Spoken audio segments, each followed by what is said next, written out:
Let's go to question number 6. Jeff Weed says in 1 Samuel 23, 11 through 13, the Lord says David will be handed over to Saul at Keilah. Then David leaves town before Saul gets there, and so he was not. Did the Lord foretell a future event that did not happen? Let's look at that passage together. So is this an example of a failed prophecy?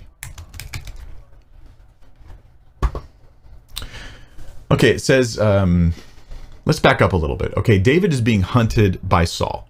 David is looking for a place to hide, and some people are kind of loyal to David and some people are kind of loyal to Saul. So when David enters a place, he doesn't know if that place will rat on him and bring down the armies of Saul or not. And so let's back up a little bit, get a bit more of the story. I'm just going to go back to the beginning of the chapter.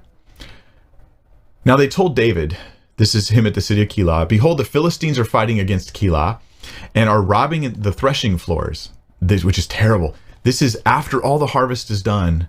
They're stealing the fruit of the harvest of all the months of growing and everything. They're taking it right as they're harvesting it and threshing it out and stuff. Therefore, David inquired of the Lord, shall I go and attack these Philistines?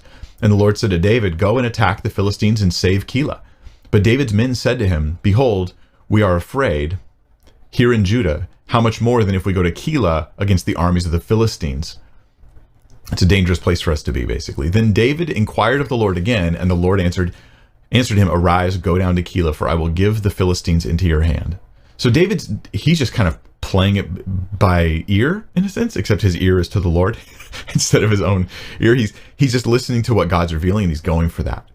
So David and his men went to Keilah and fought with the Philistines and brought away their livestock and struck them with a great blow. So David saved the inhabitants of Keilah. When Abiathar, the son of Ahimelech, had fled to David to Keilah, he had come down with an ephod in his hand. Now it was told Saul that David had come to Keilah. Now that's where it shifts. Okay, now Keilah is not a safe place anymore. Now it's scary. And Saul said, God has given him into my hand, for he has shut himself by entering a town that has gates and bars.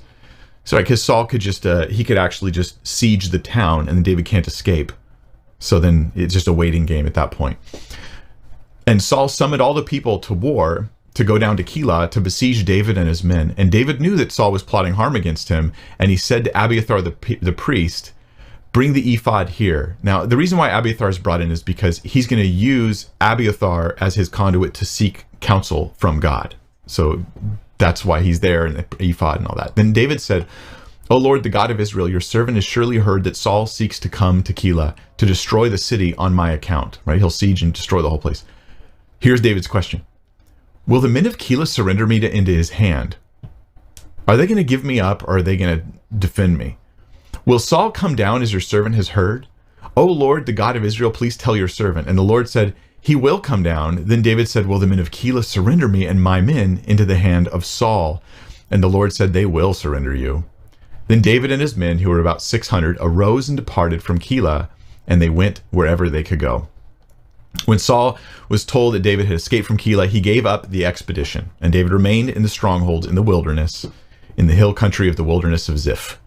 And Saul sought him every day, but God did not give him into his hand. So what do we get there? Your question is, hey, God says Saul's going to come down, and the men are going to deliver you. Was this prophecy of something God was going to make sure happened, or was he telling David something that is a what if scenario? David's like, hey, if I'm here and if my men are here, as he's deciding whether to flee or not, will Saul come down? Yes, he'll come down. Will they deliver me into Saul's hand? Yes, they will deliver you. So he flees. This was a warning about what would or could happen, if he remained there. But it wasn't a prophecy like God saying, behold, I tell you this, you're just going to die. End of story. There's no debate about it. Sometimes God tells people what will happen, and it's contingent on some ifs.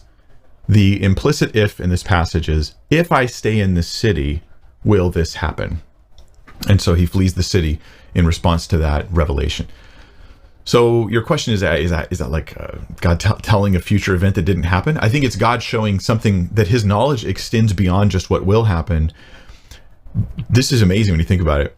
God's knowledge is not just about what will happen. He knows what would happen in any given scenario. That's significant. God knows if you did XYZ, everything that would happen as a result. Lord, if I go to China, will I be able to be a successful missionary there? The Lord would know the answer to that question. Lord, if I do this, if I start this, if I quit that, if I go over here, God knows the answers to all those questions, and he's just simply giving the information to them.